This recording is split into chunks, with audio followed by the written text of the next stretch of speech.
I never thought my own daughter would turn my life into a battlefield, but that's exactly what happened. My name is Elena, and at 68 years old, I had spent the last 5 years pouring my heart and my savings into supporting my daughter, Sophia, and her husband, Jake. It started innocently enough. Sophia had lost her job during the pandemic, and Jake's freelance work dried up. "Mom, just until we get back on our feet," she pleaded. So, I stepped in. I paid their $600 monthly rent for their cozy apartment in the suburbs. I covered groceries, utilities, even splurged on little luxuries like new clothes for job interviews, or a weekend getaway to recharge. Over time, it added up. Way up. I didn't mind at first. After my husband passed away from cancer 6 years ago, Sophia was all I had left. My son lives across the country and calls sporadically, but Sophia was my daily joyor, so I thought. I'd visit them every weekend, bringing homemade meals, fixing things around the house, babysitting their dog when they went out.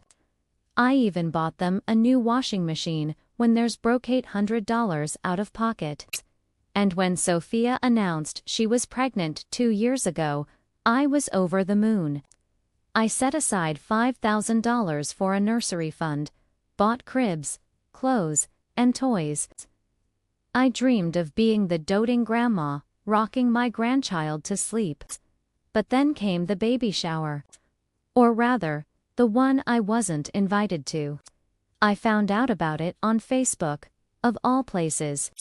Scrolling through my feed one evening, there it was, photos of Sophia beaming in a floral dress, Jake toasting with friends, her in-laws laughing over cake. Balloons everywhere, gifts piled high. The caption, "Surrounded by our favorite people celebrating baby's arrival, so much love. Favorite people." The words stabbed like a knife. Me, who had paid for half their life these past years, who had skipped my own doctor's appointments to save money for them, who had dipped into my retirement fund to keep them afloat, I wasn't a favorite. I confronted Sophia the next day over the phone. Why wasn't I invited? I thought we'd plan it together. Her voice was casual, almost annoyed. "Mom, it was just close family and friends. We kept it small. You understand, right? With the baby coming, we didn't want drama." Drama? What drama? I'd never caused a scene in my life. Jake jumped on the line. "Elena, it's not a big deal. We appreciate everything, but this was our thing." I hung up, tears streaming. That night, I tallied it all up. $600 rent, x 60 months, equals $36,000. Groceries and bills. Another $12,000. Gifts.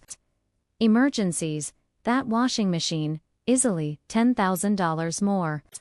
Over $58,000 gone from my savings, my late husband's life insurance, my pension.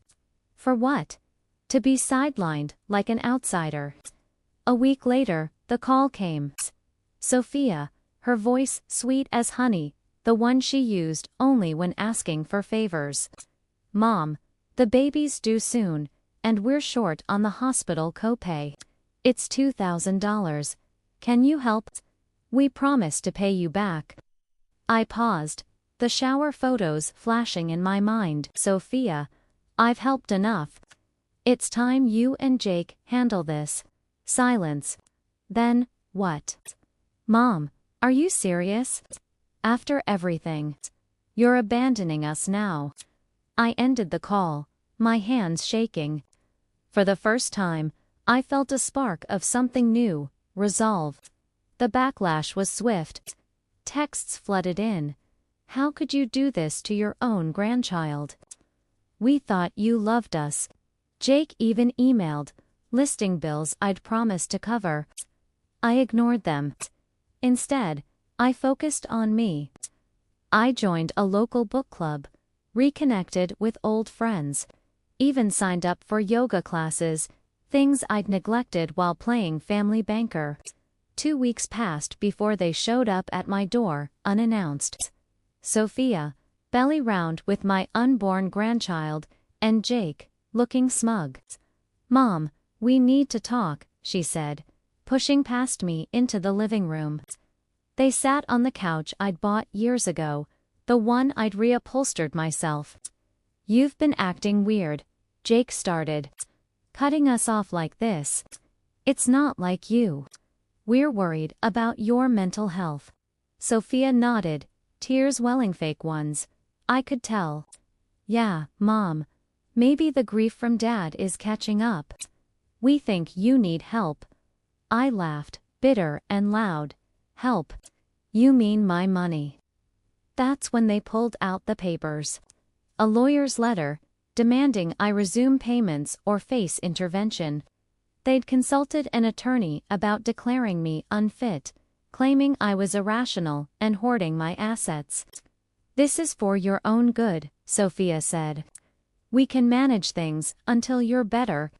I kicked them out, changed my locks that afternoon, and called my own lawyer, Ms. Harlan, a sharp woman specializing in elder law. "Elena, this is financial abuse," she said after reviewing my bank statements. "We'll document everything." We did. Transfers, receipts, even screenshots of those shower photos juxtaposed with my exclusion. The harassment escalated. Anonymous calls from concerned neighbors. I later learned Jake had spread rumors I was losing it. A social worker showed up for a wellness check, tipped off by Sophia's report of my erratic behavior. I cooperated, showed my tidy home, my balanced checkbook, my yoga schedule. The worker left satisfied, but it shook me. Then came the lawsuit. Sophia and Jake filed to have me declared incompetent, seeking guardianship over my finances. Their evidence: sudden withdrawal of support, isolation from family, paranoid changes like new locks. They even had affidavits, one from Jake's mother, claiming I'd always been unstable. Another from a pharmacist saying I'd forgotten prescriptions, vitamins I'd switched brands on. And a third from a former co-worker of Sophia's, who swore I'd ranted incoherently on the phone, a lie. I'd never spoken to her. Ms. Harlan was furious. "This is fabricated nonsense." We countered with my own psych evil, a clean bill of mental health from Dr. Ellis, who praised my sharpness. Bank records showed I'd managed my finances flawlessly for decades. Testimonials from my book club friends described me as vibrant and independent. The court date arrived. The courtroom felt cold, but I held my head high in my favorite blue dress. Sophia testified first, sobbing about how I'd abandoned her during pregnancy. "She's not herself, Your Honor. We just want to protect her and the baby." Jake echoed her, painting me as a recluse, manipulated by new influences. Ms. Harlan tore into them on cross. "Ms. Sophia, how much has your mother given you in the last 5 years?" $58, she admitted reluctantly. "And when was the last non-financial visit?" Crickets. "Mr. Jake, did you exclude her from the baby shower?" "It was small," he mumbled. My witnesses shown. Dr. Ellis on my competence, friends on my social life, even my banker confirming my sound decisions. When I took the stand, I spoke from the heart. "Your Honor, I raised Sophia alone after my husband's death. I taught her independence, but she learned entitlement. I gave freely until I realized it wasn't love, it was leverage. Cutting them off wasn't decline. It was awakening." The judge ruled in my favor. No evidence of incompetence. This petition is dismissed. Plaintiffs to pay court costs. Sophia stormed out. Jake glared. I felt ... free. 6 months later, The baby arrived a girl, named after Sophia's grandmother, not me. I sent a card, no check. They moved to a cheaper place. Jake got a steady job. Me. I traveled to Italy, painted watercolors, volunteered at a senior center. I found real family and friends who valued me, not my wallet. True love isn't transactional. At 69, I've learned to invest in myself first. If you enjoyed my story, consider donating to support more like it. Every bit helps me keep sharing. What would you do in my shoes? Drop your thoughts in the comments, and tell me where you found this tale. For more inspiring life stories, hit like, subscribe, and turn on notifications. Warm regards, until next time. The victory in court tasted like sweet coffee at first, but by the time I stepped out of the courthouse, I knew the war had only changed fronts.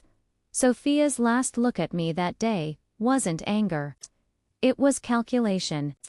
She pressed one hand to her belly and whispered something to Jake. I didn't need to hear it to know the words. We'll get it back. 2 weeks later, the first postcard arrived. No return address, just a glossy photo of the Colosseum and, on the back, a single line in Sophia's looping handwriting, Nona would be ashamed. Nona was my mother. She'd died before Sophia was born, but I'd told my daughter 1,000 bedtime stories about her. Using Nona's memory as a weapon was a new low. I burned the postcard in the kitchen sink and watched the ashes swirl down the drain. Then the emails started. Not from Sophia's usual address, but from throwaway accounts.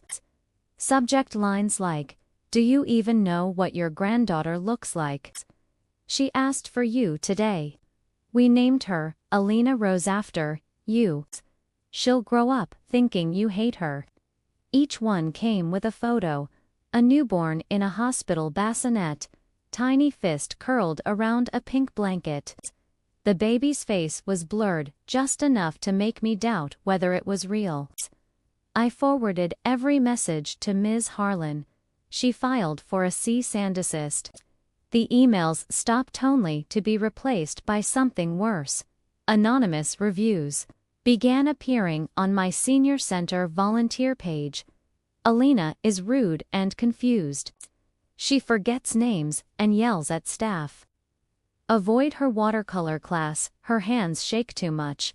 Within a week, 3 of my students dropped out. The center director called me in, apologetic. "We can't have liability issues, Elena."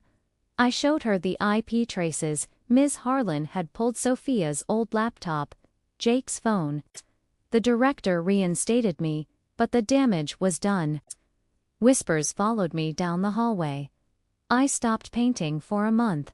One rainy Thursday, I came home to find a stroller on my porch. Brand new, powder blue, with a bow tied around the handle. A note tucked inside, "For when you come to your senses." I donated it to a women's shelter the same day. That night, I installed a Ring camera. The final blow came on a Sunday morning. I opened my banking app to transfer money for an art retreat in Tuscany. My first big splurge since the trial land froze. My savings account showed a balance of $312.47. The rest, $42,000, was gone. Transferred in chunks over the previous 2 weeks to an account ending in -8472. I recognized the number.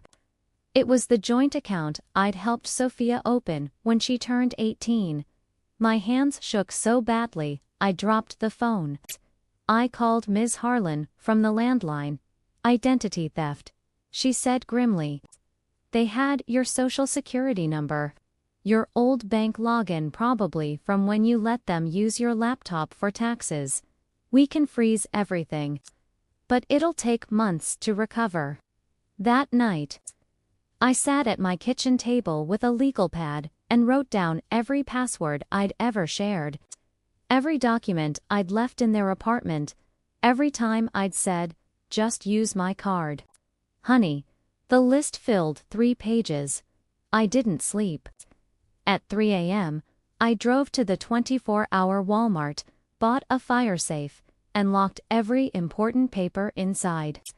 Then I changed every account, every password, every security question. I even switched banks.